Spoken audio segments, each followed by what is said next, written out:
Salve pessoal, vamos continuar a nossa viagem de Maxwell à fotônica. Hoje será a nossa última aula. Nós estamos então, qual é o sentido maior? O sentido maior é de dar uma nova interpretação à luz. A luz é uma coisa antiga, tanto que ela está no livro do Gênesis. Mas ela foi, hoje em dia, entendida através das equações de Maxwell. E a nossa questão, então, é que, dado que o eletromagnetismo é o grande, vamos dizer, fundamento, o fundador da nossa civilização, a questão que tem é o seguinte: será que existem outros setores do eletromagnetismo? Será que a gente pode fazer algo além de Maxwell? Por isso que nós chamamos o curso A Viagem de Maxwell à Fotônica. Então, é uma viagem atravessando diferentes estações. Essas estações, então, são novos setores do eletromagnetismo além de Maxwell. Dessa maneira, vamos dizer, o nosso século XXI, ele está com uma expectativa de um novo eletromagnetismo. Talvez a gente possa dizer que estamos à espera de reescrever o Gênesis, colocando uma coisa apócrifa, dizendo: faça-se a luz, e um fóton absoluto, autointeragente, ubíquo, aparece. Então nós estamos atrás de um fóton, de uma luz Gênesis. Essa luz Gênesis não está nas equações de Maxwell. O que significa? Que a gente precisa ir além das equações de Maxwell. Ir além das equações de Maxwell não significa, obviamente, dizer que as equações de Maxwell estão erradas.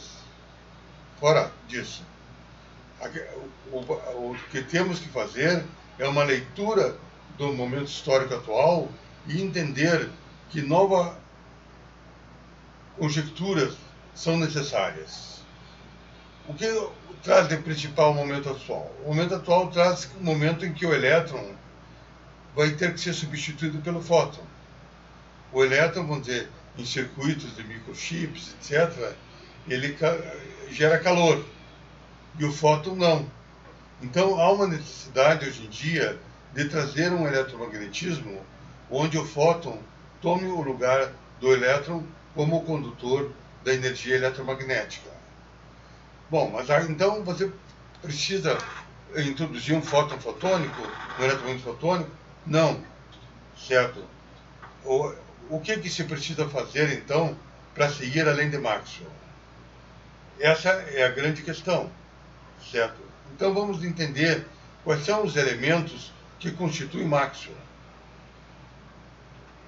Recapitulemos. Maxwell veio da carga elétrica, introduziu a noção de campos, das linhas de forças. Nesse século XX apareceu, a partir de 1922, o spin, e o fóton aparece em 1923 como uma partícula. Então, o Maxwell tem esses 4 elementos. A questão é como recompor esses elementos, como dar uma nova estrutura para eles. Quer dizer, um eletromagnetismo além de Maxwell não vai negar esses 4 elementos, mas irá os reinterpretar. A primeira tentativa que tem sido feita desde os anos 30, de 1930, é a procura de uma eletrodinâmica não linear, que eles chamam NLED. Mas essa eletrodinâmica, ela se tornou uma teoria simplesmente efetiva. Quer dizer, é, no fundo, um Maxwell expandido, vamos dizer, em séries de Maclaurin. Então, algo a mais é necessário. E, então, esse momento histórico, isso que nós queremos dizer para vocês, nós vivemos um momento histórico de física debaixo da Lua, onde a gente precisa ir além de Maxwell, e nós precisamos, portanto, renovar a nossa concepção de eletromagnetismo. essa questão de colocar novas posturas, novas ideias e de perguntar o que é o eletromagnetismo. Talvez essa seja a pergunta básica a ser feita. Eu acho o seguinte, vamos dizer, perguntas sempre houveram. A questão é como você coloca, como você enquadra as suas questões. Eu gosto de colocar como no Egito Antigo, a escola de mistério enquadrava as questões. Questões houveram no Egito Antigo, agora, daqui a 5.000 anos. Sempre haverão questões. A questão é como você, se você for, vamos dizer, um examinador ou um peregrino, como você vai entender aquela questão que você está buscando entender. Então, nas escolas de mistério do Egito Antigo, eles enquadravam uma proposta segundo uma dualidade, que era a dualidade do imanifesto e como fazer o manifesto. O manifesto seria aquilo que é absoluto, aquilo que é permanente, aquilo que é imutável, é invariante. Então, esse é a entidade imanifesta. E você vai ter que saber a manifestar. O que é manifestar? É criar uma contingência, criar uma transitoriedade, um relativismo, uma circunstância. Então, o nosso universo, ele é uma contingência, porque ele não é permanente. Então, você tem que entender as leis físicas do universo a partir como contingências, mas contingências que têm que ser derivadas de um absoluto. Então, essa é a dualidade que a nossa física tem que viver, entre o absoluto e a contingência, e nessa fazer, então, a criação através de modelos físicos. A diferença agora única para o Egito Antigo é que naquela época essa dualidade manifesto era transformada em hinos. Hoje tem que ser transformada em palavras, em equações e experimentos. Então, nós estamos diante de uma questão que é o eletromagnetismo. Qual será o eletromagnetismo do século XXI? E a nossa reflexão é dizer, não, o eletromagnetismo não deve ser visto nem por cargas, nem por campos, nem por spin, certo? E nem pela luz como a gente vê, como pelo fóton. Nós devemos entender o eletromagnetismo a partir do absoluto da luz. Esse será o manifesto para manifestarmos.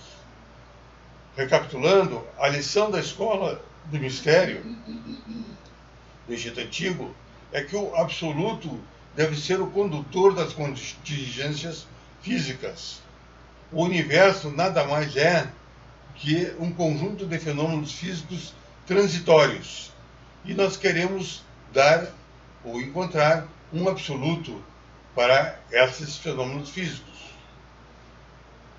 Voltando ao Egito Antigo, então, nós gostamos de dizer o seguinte, quando a mente humana ela está arraigada a um passado. Então, nada é solto, tudo tem uma história. Então, o absoluto também tem uma história. E o absoluto da luz tem uma história bastante impregnada ao faraó Akenaton. Só que na época eles faziam essa imanente em hinos a Atom. Então, nesses hinos a Atom, eles traziam a sua elucubração sobre as contingências. O Einstein já tem uma dimensão já da nossa civilização. Ele diz, bom, a luz é um absoluto, como o faraó falou, mas ele agora vai contingenciar as grandezas físicas. Então, o que o Einstein fez e que o Lorentz, o Poincaré não fez? Eles não. O absoluto do faraó deve ser seguido e vamos relativizar o espaço e o tempo e assim por diante as outras grandezas físicas. Então, o Einstein, ele entendeu em tempos modernos a contingenciação do absoluto da luz. Agora, nós também já não vivemos mais a época do Einstein. O professor Gross, quando recebeu o prêmio Nobel pela descoberta da liberdade assintótica, no seu discurso de prêmio Nobel, ele enfatiza que a grande importância, a grande, vamos dizer, fisicidade que o século XX encontrou foi a simetria. Então, hoje em dia, a gente faz física a partir de grupos de simetria. E, na verdade, o que é um grupo de simetria? É, na verdade, uma invariância. A provocação de uma invariância. Então, a gente diz o seguinte: bom, o faraó Akhenaton, o Einstein e a física atual, eles têm que colocar o absoluto agora manifesto em grupos de simetria. Então, essa é a perspectiva que nós temos na nossa época. Dessa maneira, eu estou querendo dizer a vocês, a colocar, que nós estamos atrás do novo eletromagnetismo, todos nós. A torcida do Flamengo também está atrás. Enfim, agora, como chegar a esse eletromagnetismo? Então, nós estamos dizendo, não vamos chegar através do fóton, ficar falando em fóton. Não, vamos falar sobre o absoluto da luz e manifestar esse absoluto através de grupos de simetria. Dessa maneira, vamos dizer, a nossa civilização, ela começa a entender que o fóton que vem de Maxwell, ele é apenas um sargento, ele não é um general. Então, o Maxwell, ele é ambíguo, ele transforma o fóton como uma consequência das cargas elétricas oscilantes e como uma causa, trazendo um absoluto que foi verificado pelas equações de Maxwell, teoricamente, e após verificado experimentalmente pela experiência de Michelson-Morley. Então, o século XIX trouxe para nós o absoluto da luz. E nós queremos, teoricamente, experimentalmente. Então, uma condição, vamos dizer, sine qua non, a qual o Einstein, repetindo, entendeu. Mas nós queremos fazer o seguinte: não vamos apenas fazer o caminho do Einstein de relativizar o espaço e tempo, mas vamos puxar o rabo do gato. O professor Elael sempre coloca em suas aulas do professor Global a importância de entender a simetria. Que a simetria é como se fosse um rabinho de um gato, mas aquele rabinho já tem aquela simetria e você pode puxar e ver um corpo maior do que aquilo que você estava vendo. Em outras palavras, se você fosse um arqueólogo, você estava lá no Egito, e daí você descobriu lá uma cerâmica. Daí você descobre a cerâmica e diz, bom, provavelmente esse sítio aqui tem até uma tumba do faraó. Então, nós estamos atrás do gato, nós estamos atrás da tumba do faraó, nós estamos atrás de uma luz que nos falta ver. Certo? Mas essa luz que nos falta ver é muito importante. Quando você está puxando o rabo do gato, você está preservando a invariância da luz e a conservação da carga elétrica. Essas são as duas simetrias que o eletromagnetismo contém. Então, essas são as duas simetrias inseridas nas equações de Maxwell. Através dessas simetrias, nós vamos então buscar a existência de novos setores do eletromagnetismo que nós chamamos de novas estações. Então, buscar o eletromagnetismo não linear, o eletromagnetismo neutro, o eletromagnetismo com spin fotônico e também incluir a eletrofraca como um eletromagnetismo estendido. Nesse sentido, então, está claro para nós que nós vamos partir da noção de simetria. Nós vamos partir de um imanifesto. Esse imanifesto é o absoluto da luz. Esse absoluto da luz, ele contém duas simetrias que são a invariância da luz e também a questão da conservação da carga elétrica. Voltemos então à questão do eletromagnetismo nas suas nascentes. As suas nascentes estão ali, aqueles raios de luz que sempre aconteceram na história da humanidade. E é bem relatada por Benjamin Franklin. Ele viu que aqueles trovões, na verdade, eram descargas de cargas elétricas. Então, o eletromagnetismo, vamos chamar, a partir de Maxwell, ele foi entendido através de correntes, através das linhas de força de Faraday e através da luz, do fóton. Então, esses três elementos faziam a construção do eletromagnetismo de Maxwell.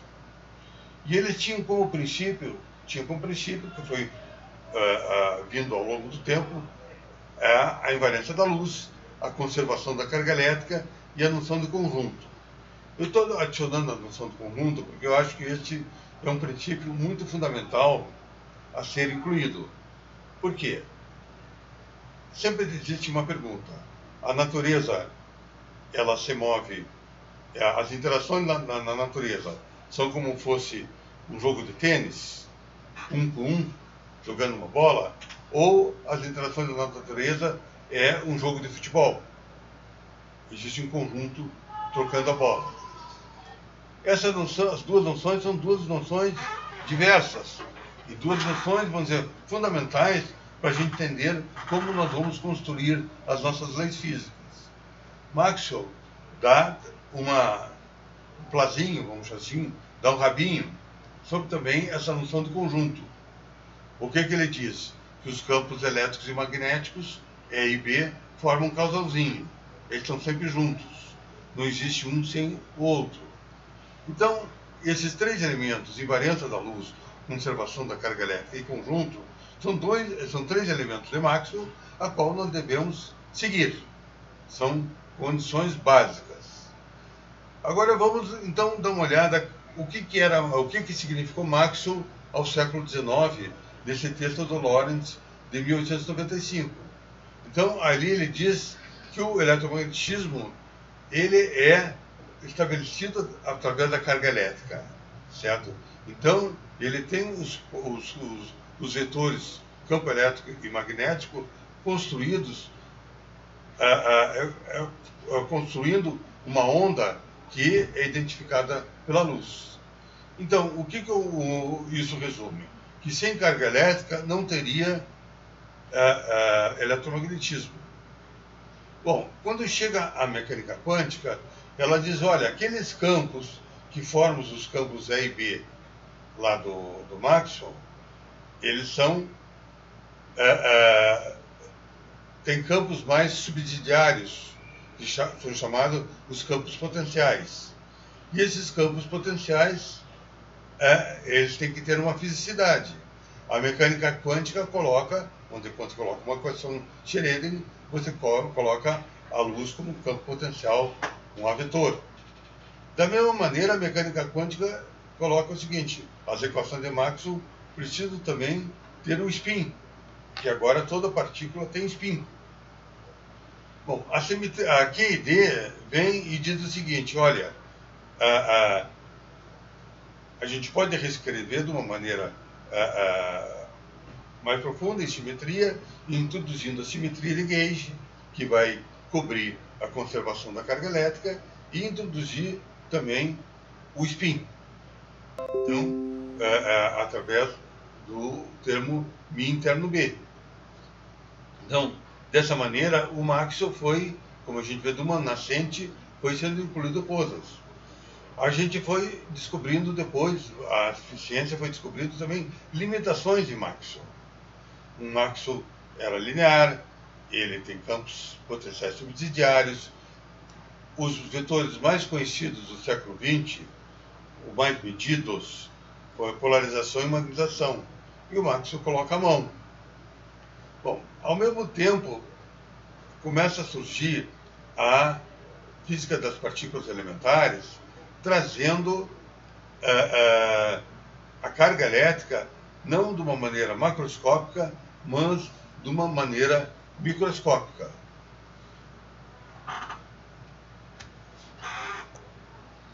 Dessa maneira, certo, começou-se, no século XX, a expandir a existência de modelos além de Maxwell. Então você está conduzindo a carga elétrica por uma partícula escalar. Vamos dizer, o que vamos dizer, o pessoal entendeu? Que vamos dizer que a carga elétrica que Maxwell colocava como um fluido poderia ser conduzida por um elétron, por um próton, por pions e assim por diante. Então, uma multidão de partículas estava conduzindo aquela carga elétrica. Então, se era uma partícula escalar, você teria que ter termos além daqueles que Maxwell colocou nas suas equações.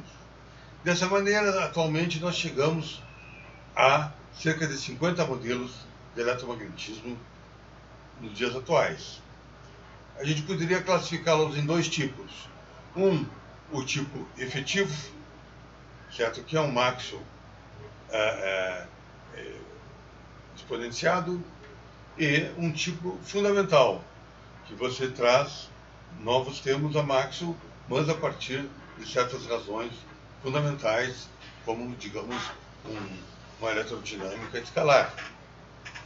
Bom, no nosso curso, nós tentamos apresentar também um novo eletromagnetismo e nós dizemos qual é o seu diferencial. O seu diferencial é que, digamos, ele é baseado numa teoria de campos fundamental e introduz uma teoria de gauge abeliana não linear.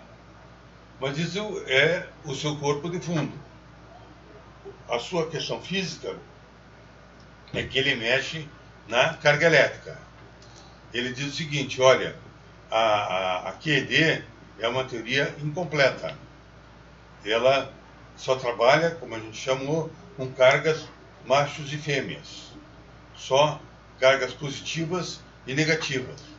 Ela não compreende o intercâmbio de cargas mais zero e menos, que é, vamos dizer, uma raiz comum da teoria quântica de campos.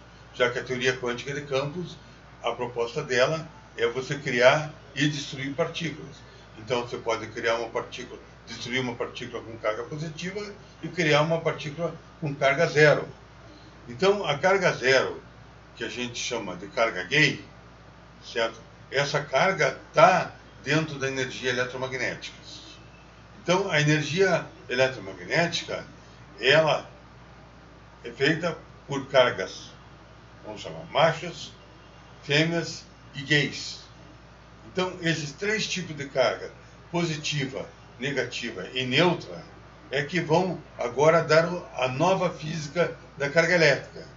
Então, a conservação, a condução, a transmissão e a interação promovida pela carga elétrica tem agora uma nova conjuntura a ser analisada.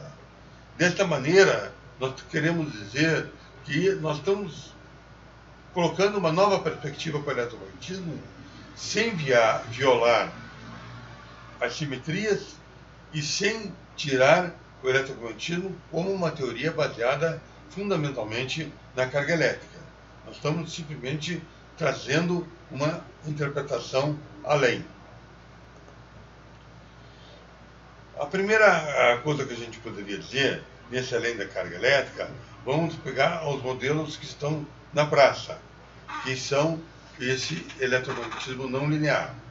Então, existem 15 modelos não lineares efetivos, mas com uma grande problemática, que eles são não renormalizáveis e não unitários. Dessa maneira, você tem, a partir de 1933, vamos dizer, o Bohr-Infeld, Euler, Heisenberg Enfim, naquela época, na Alemanha, foi muito já colocado essa questão, já que os fótons eles são partículas, eles devem se auto-interagir. E se eles auto-interagem, você tem que ter uma eletrodinâmica correspondente. Dessa maneira, eles pegaram o seguinte: vamos pegar as equações de Maxwell e vamos dizer, transformá-las elas em série de potências. E dessa maneira, uma variedade, tipo logaritmo, exponencial, arcosseno, arcotangente, enfim, vieram sendo desenvolvidas. Esses modelos, eles trazem essa questão da não linearidade, mas ao mesmo tempo eles são efetivos e com problemas maiores na questão da normalização e unitariedade. Então, são modelos para servirem como, acho eu, um fundo. Vamos falar um pouco do nosso modelo. O nosso modelo, o que significa? É um modelo de eletromagnetismo de 4 campos. O que aconteceu? Aconteceu a existência, no século XX, repetindo, da física das partículas elementares, e essa física das partículas elementares trouxe uma transmissão, uma física da carga elétrica a nível microscópico. E essa física da carga elétrica microscópica, ela viu que a carga elétrica é transmitida por diferentes sabores, diferentes spins. Então, você tem diferentes portadores para essa carga elétrica. O que nós entendemos? Nós entendemos o seguinte: então, nessa multidão de partículas elementares, existem partículas positivas com carga zero e negativas. E essas partículas estão intercambiando essas cargas. Então, essas cargas, sendo intercambiadas, elas estão trazendo também uma nova perspectiva para a energia eletromagnética. Então, definimos como energia eletromagnética aquela que segue os postulados de Maxwell e intercambia partículas positivas, negativas e neutras. Para fazer isso, há necessidade de introduzir 4 bósons intermediários, AMI, UMI e VMI mais ou menos.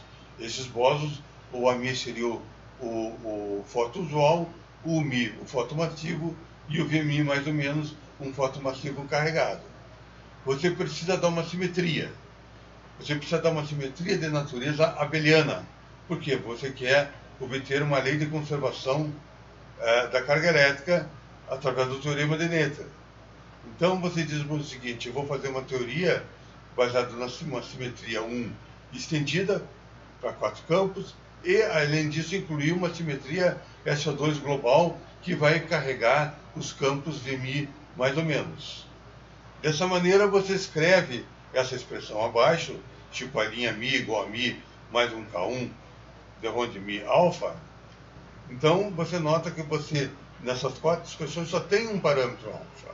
Isso é fundamental, porque quando você diz, bom, eu quero agora ver se tenho conservação da carga elétrica. Simples. Veja o teu teorema de Noether, derive, e uma invariância em relação a alfa, você vai ter o termo de conservação da carga elétrica. Então, você satisfez esse segundo requisito de Maxwell. Agora, você começa então a mudar um pouco o panorama das coisas. Nada nasce para ser igual ao antigo. Então, o que você começa a ver? Você começa a ver 4 variáveis: AMI, UMI e VMI. E essas variáveis, elas são campos. São variáveis, vamos chamar, não materiais. Só que elas vão além de Faraday, que não são mais os campos, as linhas de força de Faraday, mas agora são aqueles campos potenciais que se esperava dar uma fisicidade. Então, esses campos potenciais, eles aparecem agora formando um conjunto dado pelo parâmetro alfa, pela simetria de gauge abeliana. Dessa maneira, você agora começa a poder, dado uma simetria que tem a noção de conjunto, que tem a invariância da carga elétrica e que preserva a invariância da luz, certo? Você pode agora construir uma lagrangiana, em termos da linguagem de simetria, uma lagrangiana escalar segundo a simetria de Lorentz e de Gauge. Dessa maneira, você começa a dar um passo à frente. Quando você começou lá na Escola de Mistérios do Egito Antigo, eles disseram para você manifestar o absoluto. Você agora começa a manifestar o absoluto através dessas 4 variáveis, e você começa a construir uma equação. Daí vem a pergunta que está atrás da orelha. Será que essa lagrangiana vai te levar àquela luz primordial? A lagrangiana que a gente coloca, então, essa lagrangiana, você diz, olha, eu peguei aquele rabo, puxei e encontrei um gato. Daí você vê, aquele gato é uma lagrangiana que tem um setor LA, que se chama simétrico, antissimétrico, outro simétrico, outro com termo de massa, outro LI3, que é de uma interação trilinear, outro LI4, de uma interação quadrilinear. Então você começa a entender que você foi além de Maxwell. Você começa além de Maxwell porque Maxwell estaria incrustado apenas numa parte da lagrangiana antissimétrica LA. Os outros termos não existem em Maxwell. E você diz, bom, esses outros termos não existem no Maxwell, no rabo de Maxwell. Mas, preservando a simetria, etc., nós chegamos a esse gato. E esse gato é o eletromagnetismo a qual eu desejo investigar. Então, esse eletromagnetismo, ele começa a trazer, vamos dizer, novos tensores de intensidade de campo. Então, ele traz tensores antissimétricos e tensores simétricos. Era uma perspectiva que Maxwell não tinha. Então, o que significa isso? Você, dado um campo AMI, a relatividade mostra que esse campo AMI tem spin 1 e tem spin 0. Dessa maneira, assim como você tem onda, partícula, você não pode deixar de dizer que não tenha o spin 1 e o spin 0 interligados. Esse pertence àquela conjuntura do absoluto da luz. E você aqui explicita que você vai ter fótons vetoriais e fótons escalares, dados pelo tensor de intensidade de campos simétricos. Então, você introduz uma nova perspectiva para a física, que é tensores granulares e coletivos. Os granulares é aqueles que só dependem do campo, vamos dizer, um F mini depende apenas de um AMI. Então, é um tensor granular ao fóton. O fóton é visto granularmente. Então, você teria tensores granulares para o fóton escalar, para o fóton normal, para o fóton massivo, para os fótons carregados, seja do spin 1 ou do spin 0.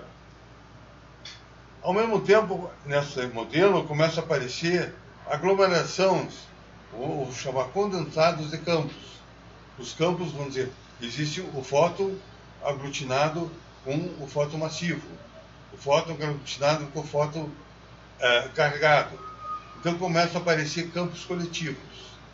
Esses campos coletivos, eles trazem uma nova perspectiva ao eletromagnetismo, que é você manifestar o significado eletromagnético através de conglomerados de condensados.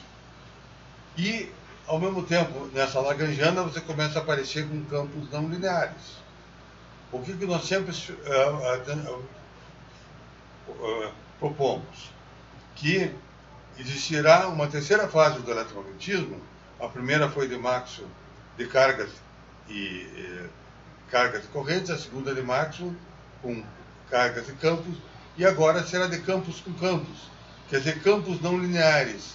Você tem um eletromagnetismo, se você quiser ter um eletromagnetismo além da carga elétrica, você necessita de ter campos não lineares, campos que se autoalimentam, não precisam da carga elétrica. E essa é a função daquela lagrangiana L3 e L4. Então vocês começam a notar que esse gato, ele é um gato gordo.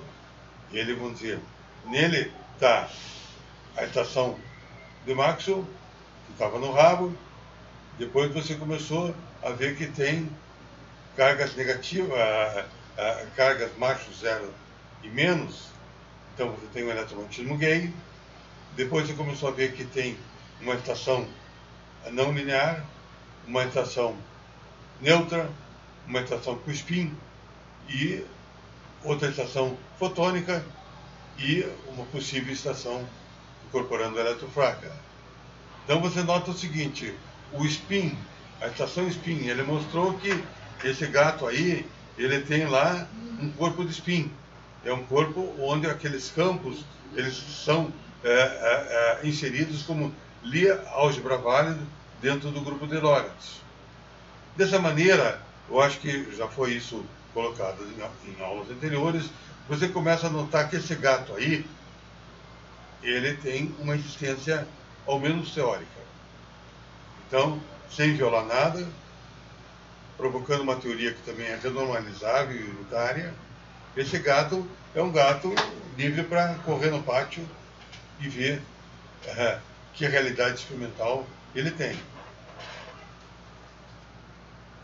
Dessa maneira, vamos dizer, a escola de mistérios, ela diz o seguinte, olha, no século XXI, vocês não me tragam hinos sobre o absoluto da luz.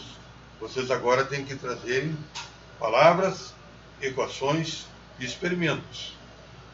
Então, esse modelo de eletromagnetismo de 4 campos, ele tem, vamos dizer, 8 equações de movimento.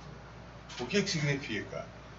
Como você tem cada um deles, spin 1 e spin 0, e são 4 campos, cada campo tem um conjunto de spin 1 de 4 equações, e um conjunto de spin 0 com outras 4 equações. Então, repetindo essas equações, elas são daquela maneira, ali, um de Ronde, esse de Ronde Ni significa o movimento no espaço-tempo, de 2 tensores de intensidade. O granular, que é o F mini I, e outro coletivo, que é o Z mini I. Então, são, como você tem 4 equações, I varia de 1 até 4. E mais no lado direito, em termos não lineares e de massa.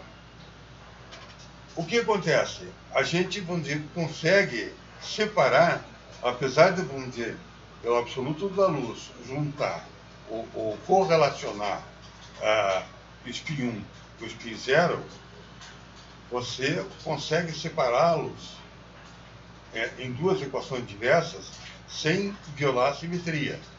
Então você tem 2 equações, então mostrando que o conjunto de spin 1 e o conjunto de spin 0 têm fisicidades diversas, apesar de estarem correlacionados. Ao mesmo tempo, nesse corpo de equações, você terá 3 identidades de Noether, que nós já conversamos em aulas anteriores, e que uma delas é justamente a causadora da conservação da carga elétrica. E você, além disso, terá as identidades de Bianchi. São 7 identidades de Bianchi, 4 campos, 4 identidades de Bianchi, as usuais, que tem em Maxwell. Agora você tem mais 3 identidades de Bianchi para os tensores coletivos, aquele Z pequeno. Então você tem aquele de Ronde Mi, Z mini tilde, igual a uma fonte. E essa fonte, então, é uma corrente conservada. Então, é como você tivesse um monopolo. Então, você encontra, nesse modelo, a existência de monopolos. Mas não aquele tipo de monopolo de Dirac, mas um monopolo, como a gente pode ler abaixo, um monopolo escrito em termos de campos. Então, vamos dizer, são condensados de campos que geram essa fonte, vamos dizer, de monopolos para campos coletivos. Dessa maneira, deu para você ver que o nosso trenzinho, volta o trenzinho, o nosso trenzinho, ele está andando, Quer dizer, é um trem que, digamos, se movimenta no espaço-tempo. Lá o que bota lenha, lá o fogão, não é carga elétrica, a lenha não é carga elétrica, a lenha é campos não lineares que estão no lado direito, certo? Então, e esse campo, esse trenzinho vai propagando entidades granulares e coletivas. Se você entender que esse trenzinho fosse puxando uma sociedade, ela está levando indivíduos, que são os campos, de uma maneira liberal, e está também levando esses indivíduos, eles, de uma maneira coletiva, através dos campos, das intensidades de campos coletivos. Então, é uma sociedade que esse trenzinho ele está levando, vamos dizer, um universo que é socialista e liberal ao mesmo tempo, mas trazendo uma dualidade entre essas duas entidades. Elas não são separadas. Então, esse é o trenzinho. E esse trenzinho, vamos dizer, ele tem essa energia de campos não lineares e, vamos dizer, ele também tem as suas identidades de Bianchi alimentando a relação entre seus campos. Vamos então dar uma olhada rapidamente que equações de Maxwell vetoriais que teríamos. Então eu estou colocando EA, só para o EA seria o campo elétrico do fóton, só para especificar a equação do fóton. Então esse EA aqui, ele é o campo do fóton, tá? E é um campo granular. Só que agora esse campo do fóton, você nota que, digamos, ele tem uma fonte do lado direito que é dada por esse ρ. Então, esse ρ depende dos campos, certo?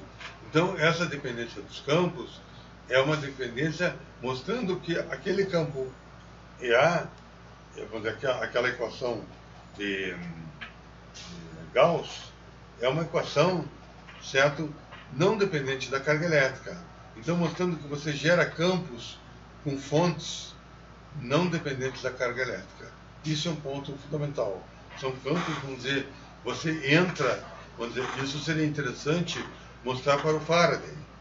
O Faraday, vamos dizer, é o nosso guia, é o nosso pai para, vamos dizer, a noção de campos, dessas variáveis, vamos chamar, que não aparecem, que não são matéria. Então, agora você começa a ter o seguinte, olha, essas variáveis, elas vão além do que você tem que ter corrente. Então, o Faraday pegava uma corrente e movimentava e dizia, tem um campo magnético em volta. Agora você começa a dizer, não, pode ter só campos. Só campos. Talvez o Faraday gostasse disso e talvez ele dissesse alguma coisa. O campo virantes da matéria. Bom, então, o que eu gostaria de mostrar para vocês é que você tem um campo EA, certo? Cuja fonte dele é um próprio campo. Mas não tem apenas o campo EA granular. Tem um campo E pequeno, aquele que está em vermelho, coletivo. Quer dizer, é a interação do campo A com os outros campos U e V mais ou menos. Então, se você começar a olhar, você então entendeu o eletromagnetismo, evidentemente. Essa primeira equação que está em cima, se você comparar com a lei de Gauss, você vê que tem termos diferentes, etc., e todos dependentes do campo. Então, você está diante de um novo eletromagnetismo. Então, essa viagem pelas 4 estações levaram a essas contribuições. Agora, nós não queremos aqui falar muito, porque senão vai demorar muito tempo, muitas horas. Mas eu gostaria de só colocar para vocês o seguinte, esse E pequeno, A, em vermelho, ele está no lugar de quem nas equações de Maxwell? Ele está no lugar da polarização. Aquele BA que está ali embaixo está no lugar vermelho da magnetização. Então, esses tensores de intensidade de campo coletivos, eles são, na verdade, os vetores de polarização e magnetização. Opa! Em vez de colocar a mão, como foi colocado nas equações de base, através dos vetores D e H é para fazer o meio ambiente, você agora tem, vinda de primeiros princípios, os vetores EA e BA, certo? Então, você tem uma origem, esse teu modelo dá uma origem para os vetores de polarização e magnetização. Portanto, muito antes de ficar falando sobre fóton primordial, o seu modelo tem que mostrar bases. Ele tem que mostrar que ele é capaz de trazer um novo eletromagnetismo, mas construindo coisas que antes foram colocadas à mão como ad hoc. Agora, quando você vê, você teria essas 4 equações de Maxwell aí em cima correspondente ao campo IA. Então, mais 4 correspondente aos outros bósons de Gauss, aos outros campos, não só o fóton. Agora, você teria também uma equação coletiva. O que seria essa equação coletiva? Baseada apenas nos campos eletromagnéticos coletivos. Então, aí você vê que tem uma lei de Faraday, rotacional de E mais de B de T, certo? Com uma fonte também dependendo dos campos. E tem uma lei divergente de B com monopolo no lado direito, como nós já falamos, dependente de campos. Então, vocês começam a notar que aqueles 4 campos iniciais, que são o início do teu modelo, eles agora começam a fazer, vamos dizer assim, um environment. Eles começam a fazer um meio ambiente de campos integrados. E esse meio ambiente é que começa a formar o teu eletromagnetismo. Então, ao mesmo tempo, você terá uma correspondente, esse meio ambiente, vamos dizer assim, ele começa a trazer, vamos dizer, muito mais a noção de interligação, a noção de associação. Então, aqueles 4 campos originais, AMI, UMI e VMI+, menos, que estavam interligados através de um parâmetro de gauge, agora eles parecem mais explicitamente dentro das equações de Maxwell, do novo equação de Maxwell, interligados. Então você cria, vamos dizer, uma rede, vamos chamar assim, neural de campos, ok? E agora você quer dizer o seguinte, você começa a ter uma física de conjunto, uma física construtivista. E você começa a perguntar, como é que fica a força de Lorentz? Então, se você, na tua teoria, no teu modelo, trabalhar com a tua força de Lorentz, a partir da relação da conservação de energia, do tensor de energia-momento, o dmi θ μ igual a Fni, você vai ter 3 tipos de força de Lorentz.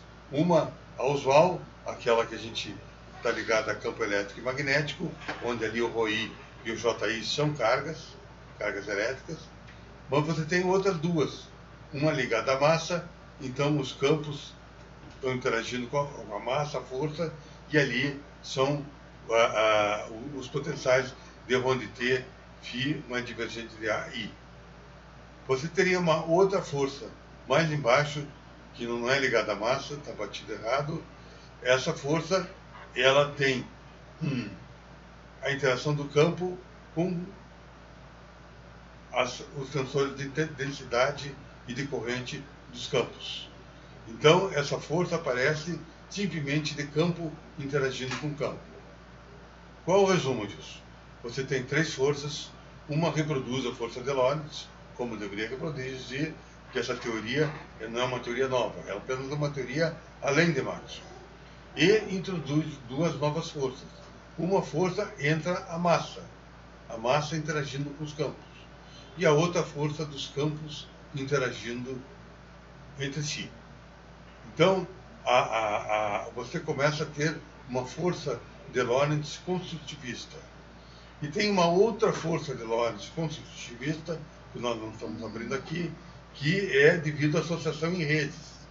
Então, essas redes, elas estão transmitindo números quânticos através dos propagadores, e a transformada de Fourier desses propagadores traz um potencial. Esse potencial traz uma força que é a força de transmissão de números quânticos. Então a gente começa a observar o seguinte, antes de entrar num eletromagnetismo, vamos chamar da luz, responder lá o farol Akhenaton, nós temos que dizer para o século XX, olha, precisa ir um pouco além de Maxwell. Como você precisa ter polarização e magnetização, assim como você precisa ter um eletromagnetismo de natureza construtivista, interligando campos, seja pelas equações de Maxwell generalizadas, ou seja por forças construtivistas. Dessa maneira, a gente começa a ter já um tipo de um corpo formado, e para começar a voltar àquela início, a primeira estação. Na primeira estação, na primeira parte, para subir no corpo do gato, a gente diz o seguinte: você tem que ir além de Maxwell, não basta puxar o rabo, mas você tem que ir além de Maxwell. Daí a gente agora, depois dessa viagem, pode começar a falar algumas coisas. Uma delas é que agora você não tem mais uma luz passiva. O absoluto, vamos dizer, da luz, você fez viajar por 4 estações e você encontrou uma estação fotônica com fótons autointeragentes. Não apenas autointeragentes, como fótons ubíquos e dentro da perspectiva de absoluto. Você encontra um campo AMI que não é mais subsidiário como está nas equações de Maxwell, mas ele interage com o campo elétrico magnético através de MI e FMI. Você saiu do eletromagnetismo linear, encontrou um eletromagnetismo não linear, mas não aqueles modelos efetivos. Se encontra a nível do modelo fundamental. Repetindo, a polarização e a magnetização são obtidas a partir de primeiros princípios. O spin também é estudado a partir do grupo de Lorentz. Então você, em vez de ter uma newtoniana, vamos dizer, heurística, tipo H igual μ interno B mais um D, o dipolo interno do campo elétrico, você obtém essa lagrangiana também a partir dos primeiros princípios. Então, esse gato ainda é um gato que está sendo conhecido. Sabe como é? O gato não é fácil de pegar na mão. Então, achamos que, digamos, um estudo muito interessante é ver a relação de dispersão. Entender se existe nesse modelo possibilidades de velocidade acima de C. O que já foi, num estudo anterior, encontrado. Mas agora nós estamos com mais ingredientes para ver realmente o que acontece. Voltando então ao Egito Antigo. Ao Egito Antigo nós começamos a dizer, vamos dizer, ao faraó Akhenaton, que a luz, o átomo, não é apenas um absoluto, mas ele tem, vamos dizer, equações que o encontram como ubíquo e autointeragentes. E você tem agora, então, esse absoluto da luz, na verdade, ele tem um fóton que pode ter spin 1 e spin 0, e não apenas um fóton, mas 4 tipos de fótons. Usual, massivo, usual sem massa, um massivo e 2 massivos carregados. Tá? Então, dessa maneira, você começa a dizer o seguinte, vamos dizer, nós agradecemos, vamos dizer, à Escola de Mistérios por nos fixar, não no fóton, nem na carga, nem no spin, nem no campo, mas no absoluto da luz. Esse é o tema da nossa viagem, esse é o tema das nossas reflexões.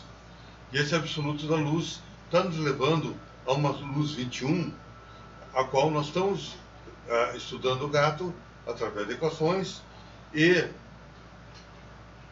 essa luz 21 ela deverá aparecer através do LHC e também de os lasers, esses super lasers que estão sendo construídos. Então nós vivemos, voltando à primeira página, a um momento histórico muito fantástico, que é um momento histórico que não é estudar o eletromagnetismo resolvendo todos os problemas do Jackson. É um momento que você começa a entender como a sociedade do século XXI se relaciona com ciência e, quiçá, com o Egito Antigo. Então, a nossa ciência, certo? Ela agora tem que estar ligada à inovação e tem que estar ligada à economia. Então, nós queremos apenas dizer o seguinte, que a fotônica, hoje em dia, que estará sendo desenvolvida nesse século XXI, ou de uma maneira mais extensa, o eletromagnetismo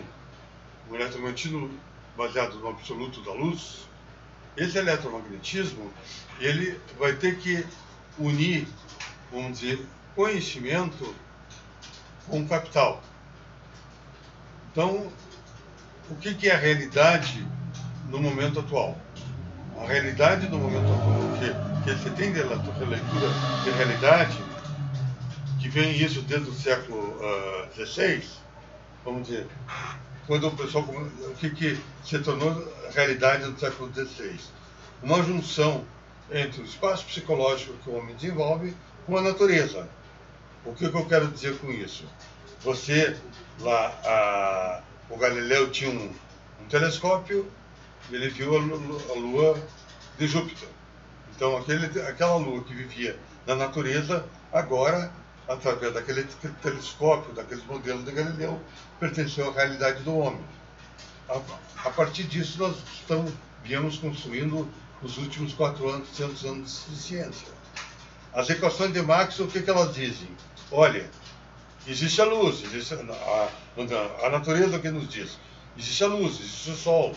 Você não vai à praia, então tem sol. Entendeu? Mas as equações de Maxwell desenvolveram um espaço psicológico, aquelas 4 equações.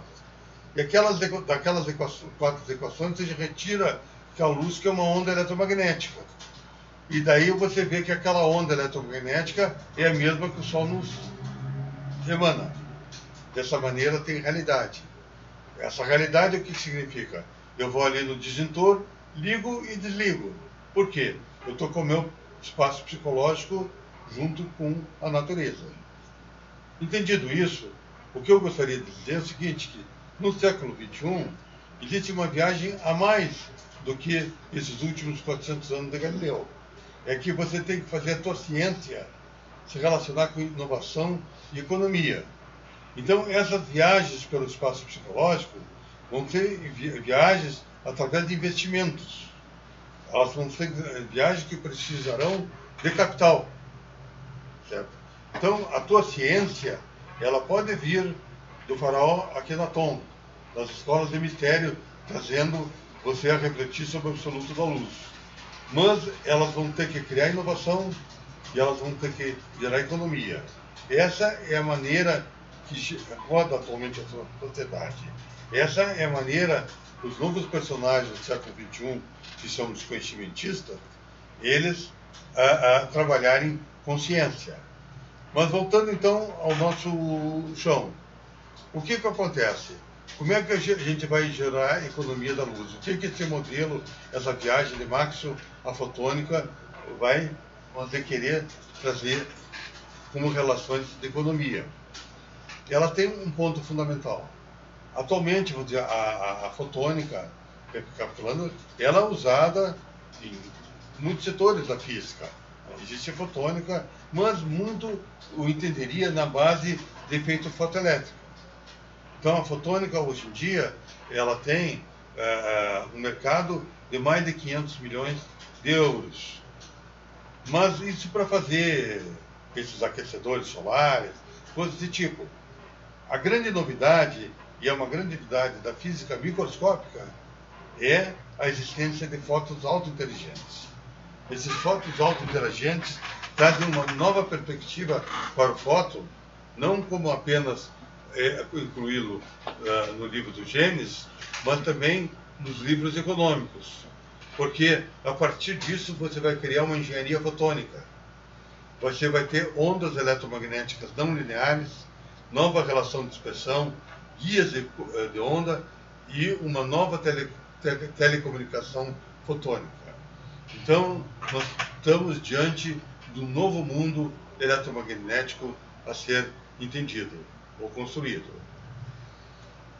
Nesse enquadramento, ainda colocaria uma próxima estação ainda a ser atingida, que nós não fizemos no nosso curso, que é a estação eletrofraca. É entender que a interação eletrofraca é um setor do eletromagnetismo. Então, em vez de entender a carga elétrica simplesmente uma carga de Millikan, aquela E igual a 1,6 vezes 10 a menos 19 coulomb, mas entender uma carga elétrica a partir de números quânticos. Então, essa foi a carga elétrica de Gell-Mann-Shigeman. É uma carga elétrica a partir de uma internalidade da carga. Então, a carga de Millikan era uma carga exterior, exterioridade. Foi medida pela exterioridade. A carga de Gell-Mann-Shigeman é uma carga interior, é uma carga budista. Ela é escrita através de números quânticos. Então, a perspectiva é entender que esses 4 campos agora, transmissores da energia eletromagnética, eles vão estar transmitindo os números quânticos da carga de Gell-Mann-Shigeman. Então, essa seria uma perspectiva para se entender a eletrofraca. E assim, nós terminamos o nosso curso e terminamos a nossa viagem. O que a gente gostaria de dizer dessa viagem? Nós gostaríamos de dizer dessa viagem que nós estamos, a civilização, diante de um novo eletromagnetismo. O mundo chegou até onde chegou através do eletromagnetismo. Mas essa talvez seja uma pré-história. Nós estamos diante de uma nova perspectiva, mas a Escola de Mistérios do Egito Antigo nos coloca muito claro: procure o absoluto. E, no caso, procure o absoluto da luz. A teoria de Gage, baseada em teoria de grupo, também nos diz: procure o absoluto através de grupo de simetrias. Então, nós estamos diante de meditações sobre o absoluto.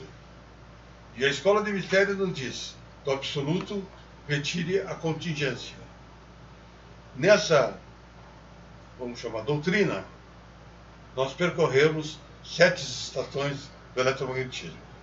Em cada uma delas, nós fomos encontrando contingências.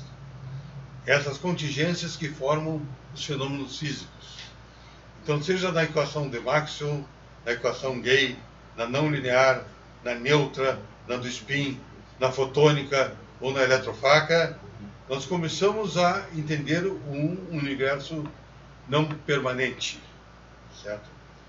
Mas, ao mesmo tempo, o gato começou a vir à tona. Existe um gato maior para ser atingido. A gente, quando vê esses filmes sobre discos voadores, a gente nota claramente que, não sei se existe ou não existe, mas o que existe manipula muito com a luz. Então, provavelmente, essas civilizações mais avançadas, elas possuem um eletromagnetismo que nós desconhecemos. Então, esse eletromagnetismo dos discos voadores é que nós estaríamos atrás. Mas deixando a seguinte pergunta a vocês que nos acompanharam: o Egito Antigo estava certo? O absoluto da luz é realmente uma coisa para nós reverenciarmos? Assim terminamos o nosso curso. Muito obrigado pela assistência de vocês e bola para frente.